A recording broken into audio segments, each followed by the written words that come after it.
સ્વાગત છે મિત્રો ગુજરાત ચેનલમાં। આ વિડીયોની અંદર આપણે વાત કરવાની છે આંગણવાડી ભરતી 2025 જે ગુજરાત માટે આવી છે એના માટે। એની પહેલા બેઝિક આપણે માહિતી આપશું અને પછી તમે એની કઈ રીતે ફોર્મ ભરી શકો એની વિગતવાર ચર્ચા આપણે આ વિડીયોમાં કરશું। તો સૌપ્રથમ આપણે વાત કરીએ છીએ આંગણવાડી ભરતી 2025 માટે આવી છે, તો એમાં આપણે ભરતીની ટોટલ વાત કરીએ તો ટોટલ ભરતી છે 9,895 જેટલી ભરતી આવી છે, જેનું ફોર્મ તમે 8 ઓગસ્ટથી 30 ઓગસ્ટ સુધી છે e-hrems.gujarat.gov.in એની ઓફિશિયલ વેબસાઇટ ઉપરથી તમે ભરી શકો છો।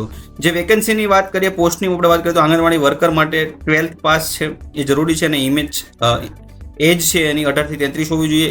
સેમ રીતે મિની આંગણવાડીમાં પણ સેમ છે અને આંગણવાડી તેડાગર માટે 10 પાસ અને અપ ટુ 43 એટલે કે 43 વર્ષની ઉંમર છે હોવી જોઈએ। કયા કયા ડિસ્ટ્રિક્ટમાં કેટલી ભરતી છે આંગણવાડી વર્કરની અને હેલ્પરની એની માહિતી અહીંયા આપેલી છે અને પછી કેટલો પગાર ધોરણ રહેશે એની માહિતી પણ અહીં આપેલી છે। આંગણવાડી વર્કર અને મિની આંગણવાડી વર્કર માટે 10,000 છે અને આંગણવાડી તેડાગર માટે 5,500 છે।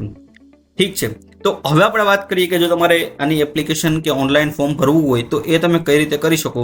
તો એની માટે સૌપ્રથમ જે ગુજરાત સરકારની ઓફિશિયલ વેબસાઇટ છે e-hrems.gujarat.gov.in એની લિંક તમને ડિસ્ક્રિપ્શનમાં આપી દઈશ। તો આમાં જો તમારે ફોર્મ ભરવું હોય તો બધા જે જિલ્લા વાઇઝ છે એ તમારે જિલ્લા વાઇઝ ફોર્મ છે। તો તમે સુરત જિલ્લામાં એપ્લાય કરવું હોય તો અહીંયા તમે એપ્લાય અરજી છે, સુરત જિલ્લાનું કોલમ રો છે એની ઉપર તમારે ક્લિક કરવાનું છે। એવી રીતે જેટલા પણ આપણા જિલ્લા છે, જેટલી પણ ભરતી છે એમાં તમારે અલગ અલગ છે એપ્લિકેશન કરવાની રહે છે।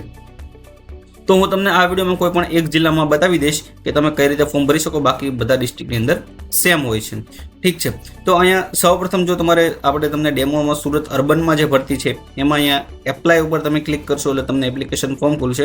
પછી જાહેરાતની અંદર PDF ફાઇલ છે, પછી સૂચના હશે બધી, પછી જગ્યાની વિગત ક્યાં ક્યાં કેટલી સુરતની અર્બનની અંદર કેટલી કેટલી ભરતી છે એની બધી માહિતી તમને મળી જશે। પછી સ્વઘોષણા પત્રક જે આપણે આગળ અપલોડ કરવાનું આવશે આ ફોર્મ ભરતી વખતે એ પણ તમારે છે અહીંથી ડાઉનલોડ કરવાનું રહે છે, બરાબર છે। તો એપ્લાય કરવા માટે અહીંયા તમારે અરજી કરો, એપ્લાય ના ઉપર અહીંયા ક્લિક કરી દેવાનું છે। પછી અહીંયા બધી એડવર્ટાઇઝ સંબંધિત જે ટર્મ્સ એન્ડ કન્ડિશન છે એ બધી આપેલી છે, એમાં તમારે જોઈ લેવાનું છે। એકવાર જો અરજી કન્ફર્મ થયા પછી એમાં કોઈ તમે સુધારો કરી શકશો નહીં, એ બધી બેઝિક વસ્તુ છે।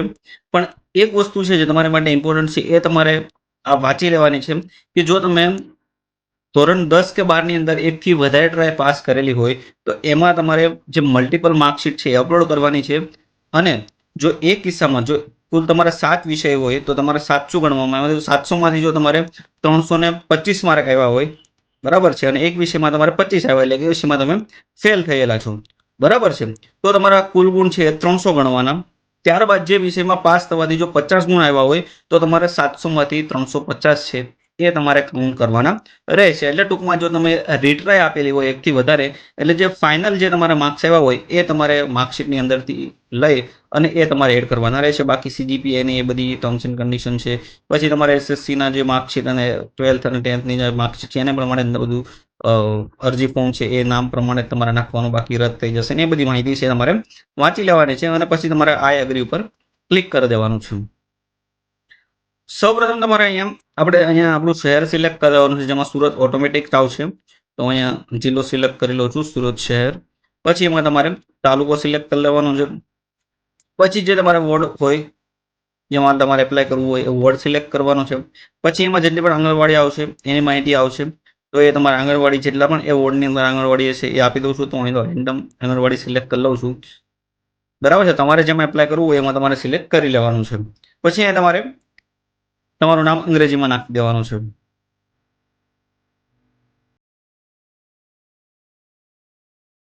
પછી અહીંયા તમારે તમારું નામ ગુજરાતીમાં નાખી દેવાનું છે। તો હું તો અહીંયા બધા રેન્ડમ ડેટા ભરી દઉં છું, ઠીક છે।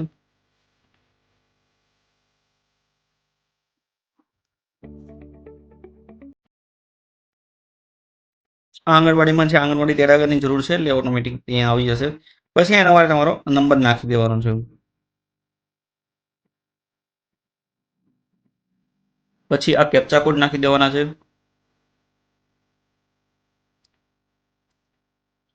પછી તમારે સેન્ડ OTP પર ક્લિક કરવાનું છે। નામ છે આપણે ગુજરાતીમાં જ નાખવાનું છે, તો હું અહીંયા ગુજરાતી સિલેક્ટ કરી ક્લિક કરી હું તો તમારા ફેક ડેટા બધું ભરી દઉં છું, પણ તમારે સાચો ડેટા છે તમારું નામ પૂરું નામ છે અહીંયા લખવાનું રહેશે. પછી તમારે સ્ટેપ 2 ની અંદર ઉમેદવારની માહિતી નાખવાની છે. અહીંયા તમારે જિલ્લો, તાલુકો, વોર્ડ એ ઓટોમેટિક આવશે. પછી અહીંયા આપણું નામ છે એ ગુજરાતીમાં નાખી દેવાનું છે, તો હું અહીંયા ગુજરાતીમાં નાખી દઉં છું. ઠીક છે, આ પણ નામ અહીંયા ગુજરાતીમાં નાખી દઉં છું. પછી અહીંયા તમારા ઉમેદવારનું નામ આવશે એસએસસી પ્રમાણે. અહીંયા એના પિતાનું નામ આવશે, જે ઉમેદવાર છે એનું, જે એસએસસી ના માર્કશીટ પ્રમાણે જે હોય એ આવશે. હું પણ અહીંયા કોઈ રેન્ડમ નાખી દઉં છું. તમારે અહીંયા નામ, પિતાનું નામ અથવા પતિનું નામ અને અટક આવશે. પછી તમારે સેમ અહીંયા ગુજરાતીમાં ઉમેદવારનું નામ, પતિ અથવા પિતાનું નામ અને અટક આવશે. પછી અહીંયા તમારે અહીંયા જન્મ તારીખ આવશે. પછી અહીંયા રાષ્ટ્રીયતા ભારતીય આવશે આપણે. ઠીક છે. વૈવાહિક સ્થિતિ, પરિણીત, અપરિણીત, વિધવા કે છૂટાછેડા જે હોય એ તમારે અહીંયા નાખી દેવાની છે. પછી તમારે અહીંયા કાસ્ટ નાખી દેવાની છે. પછી અહીંયા મામલતદારશ્રીનું પ્રમાણપત્ર દર્શાવેલું મુજબનું સરનામું કે આ વ્યક્તિ છે એ આ જિલ્લાના રહેવાસી છે એ વેરીફાઈ કરવા માટે મામલતદારશ્રીનું તમારે પ્રમાણપત્ર જોશે. તો એમાં તમારે અહીંયા જે આપણું વોર્ડ છે એ તમારે અહીંયા સિલેક્ટ કરી લેવાનો છે.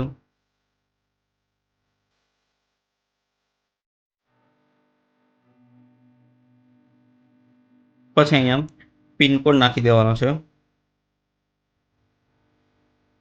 અને પછી અહીંયા પ્રમાણપત્રની તારીખ નાખી દેવાની છે.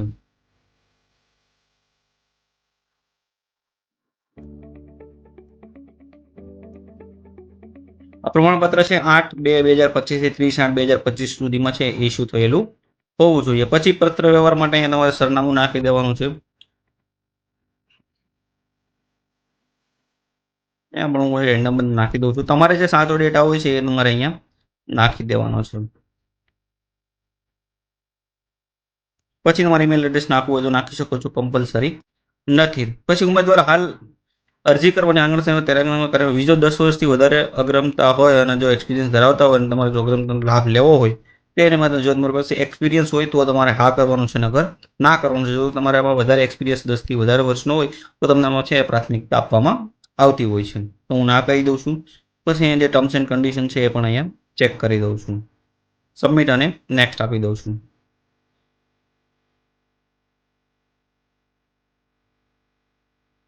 એપ્લિકેશનની ઇન્ફોર્મેશન આપવાની છે. ધોરણ 12 અથવા ધોરણ 10 કોઈ પણ એક તમારે આપવાની છે. ધોરણ 12 ની આપી દઉં છું. અહીંયા હું ધોરણ 12 પાસ અને અહીંયા ટકાવારી કે ગુણ બેમાંથી કોઈ પણ એક તમે એક સિલેક્ટ કરી લઉં છું. ટકાવારી સિલેક્ટ કરી લઉં છું. અહીંયા મેળવેલ ગુણ ટકાવારી છે એ 75, ટકાવારી 75 અને અહીંયા બોર્ડ આવશે તમારે Gujarat secondary and high secondary education board, એટલે એનું શોર્ટ ફોર્મ છે એ અહીંયા લખી દઉં છું GSSSEB. ઠીક છે. વર્ષ છે એ 2020. પ્રયત્ન સંખ્યા 1. જો તમારે મલ્ટિપલ પ્રયત્ન હોય તો તમારે એ પ્રમાણે નાખવાનું છે. 2 હોય તો 2, 3 હોય તો 3. ઠીક છે. પછી જો સ્થાનક જો તમારે વધારે નાખવું હોય તો નાખી દઉં છું, પણ મેં ધોરણ 12 પાસ ને એમાં જે ઓછામાં ઓછું છે એ લઘુત્તમ લાયકાત છે નાખી દીધી છે, એટલે બીજી કોઈ ડેટા હું ફિલ કરતો નથી. તમારે જો હોય અને નાખવું હોય તો તમે નાખી શકો છો.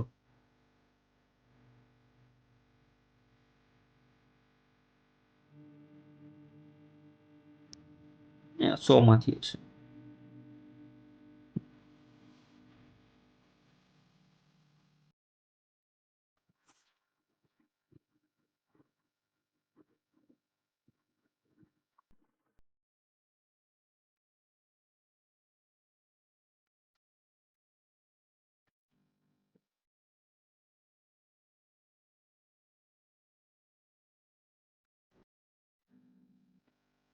પછી તમારે ફાઇનલ અહીંયા તમારે છે એ અપલોડ ડોક્યુમેન્ટ કરવાના રહેશે. તો અહીંયા તમારો ફોટો કરવાનો છે. ફોટોની સાઇઝ છે 5 સેન્ટીમીટર, લંબાઈ 3.6, પહોળાઈ આટલી હોવી જોઈએ, 15 KB થી વધારે હોવી જોઈએ નહીં.